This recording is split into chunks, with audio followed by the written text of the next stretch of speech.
Hello everyone, the following video is on a poem Shipwreck. This is the 12th and last and one of the sad poems on the list of English grade 12 poem curriculum.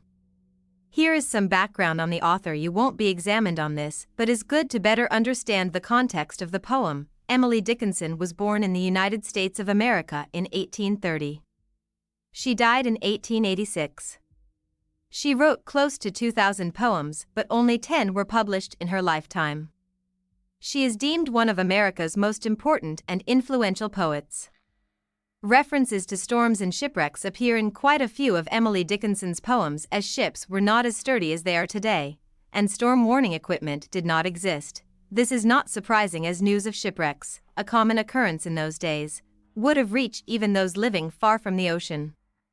Also, classical poetry and literature is steeped in stories of shipwrecks, some which Dickinson herself would have read or heard as a child. The title, although it is short, it still has a lot to tell. It tells the reader that this poem is about a specific shipwreck. Shipwreck implies a tragedy, usually involving the loss of lives, grief, and mourning. This sets the tone for the poem. Here is a quick summary. This poem is about a shipwreck during a severe storm. It describes the joy experienced when the storm is over, and it is discovered that there are 4 survivors from the shipwreck. However, there is also great sorrow and mourning for the 40 people who have lost their lives. The poet makes a comment about the fame and glory survivors receive after a disaster, and how we often overlook the great tragedy of the loss of lives. We often focus so much on the people who survive these tragedies without paying tribute to the people who died. The poem then goes on to the children who ask about the people who died. There is a silence in the speaker. At the end, only nature still speaks, through the waves. This evokes the sense that nature has the final word, and that nature is inexplicable. This is the structure of the poem. This poem has 4 stanzas of 4 lines each. It follows a strict rhyme pattern: A, B, C, B, D, E, F, E, G, H, I, H, J, K, L, K. It is close in form to a ballad but does not have the prerequisite refrain characteristic of this form. The first 2 stanzas focus on the positive news of the survival of 4 people. The last 2 stanzas focus on the grief of the loss of 40 lives. Glee. The great storm is over. Glee means happiness, showing great delight. Emphasis on joy and celebration. This is emphasized by the exclamation mark. Great alludes to a terrible storm. The great storm is over conveys a sense of relief. The exclamation mark emphasizes their huge relief that the storm is over and they have survived. The first line is ironic. While the people are relieved that the storm is over, 40 people died because of this storm. "For have recovered the land, 4 people have made it to shore and survived the sinking of their ship." This small number of survivors implies that there were others who did not survive. 40 gone down together, gone down, euphemism for died. 40 drowned due to the ferocity of the storm. Into the boiling sand. Metaphor: the sand on the seabed has been churned up by the waves of the storm. The result of this is it seems as if the sand is moving in circular motion. The turbulent, whirling motion of the rough sea is like the bubbling of boiling water. This emphasizes the violent nature of the storm and terror of the 40 people. The metaphor emphasizes the power of nature. There is a complete change in the tone to that in line 1. Celebration turns to grief, mourning.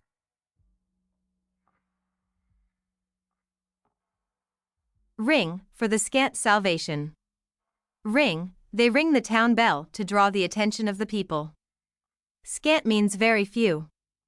Scant salvation means they are thankful that 4 survived through the grace of God.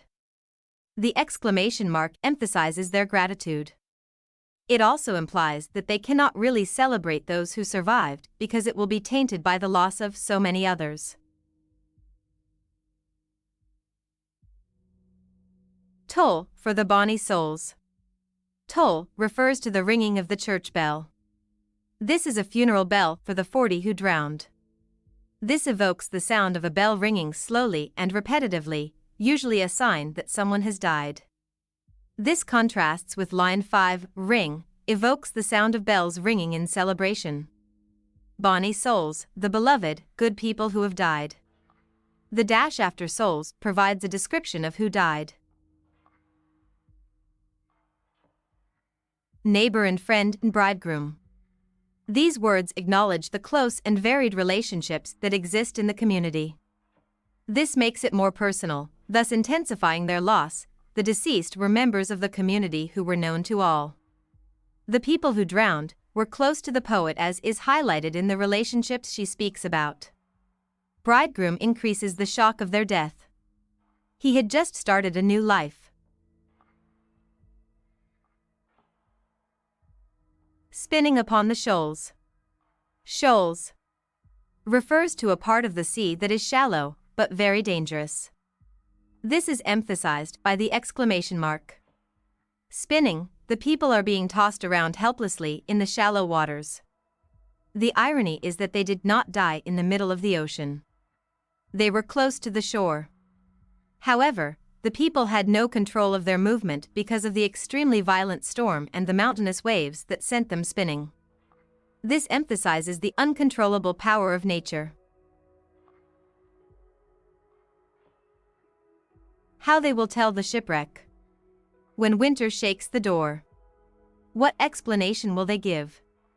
The survivors or others giving their account will not be able to explain what happened. They will tell the stories on cold winter nights. It becomes a time of introspection.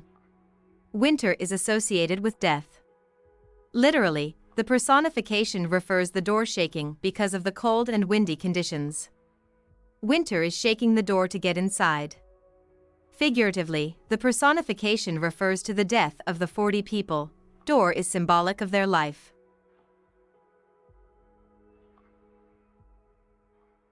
Till the children ask, but the 40? The initial celebration to offer thanks for the survival of the 4 will stop when children start asking questions. The children are asking about those that died. Where are they? Will they return? These are innocent questions which focus attention to the dead.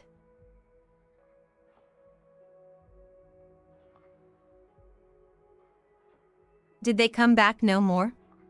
Emphasizes that they could not give the children a suitable explanation. The disbelief of the children is evident in this question. Are you sure that they will not return?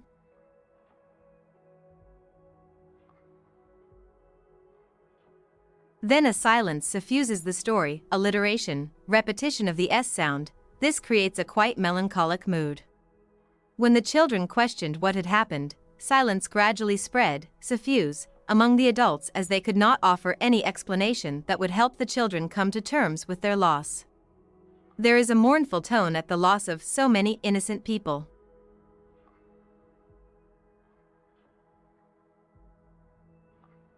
And a softness the teller's eye. This creates a somber tone as the storyteller's eyes fill with tears of compassion for those who will not be coming back. It is a painful reminder of the deaths and how they have all lost a loved one.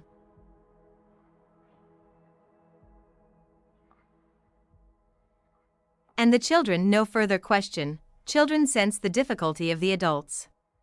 The children stop asking questions when they get no reply. This implies that the children have understood that there is no way of explaining a natural disaster that has claimed so many lives. This emphasizes the pathos, sense of pity/grief.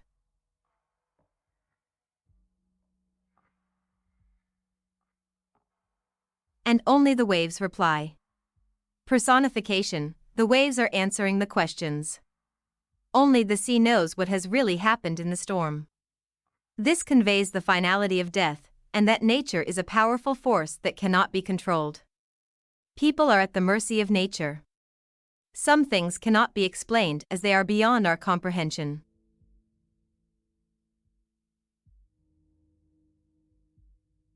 The themes present in this poem are contrasts evident throughout: a fight between joy versus grief, celebration versus mourning, saved versus lost, living versus death. Our second theme is the response to the loss of life. What happens to those left behind? How do they feel? Our third theme is death and mortality. It is evident that as humans we do not live forever. Our fourth theme is survival in the face of disaster. And our last theme is the power of nature is inexplicable.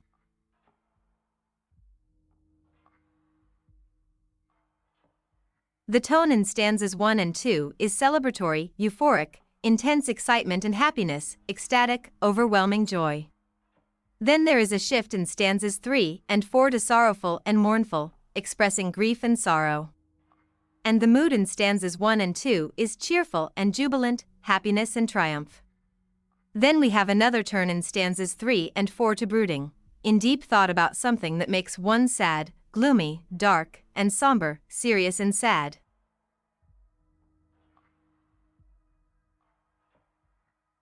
Thank you for watching. Don't forget to like and subscribe so that I can upload more and better videos. This is Minds in Session.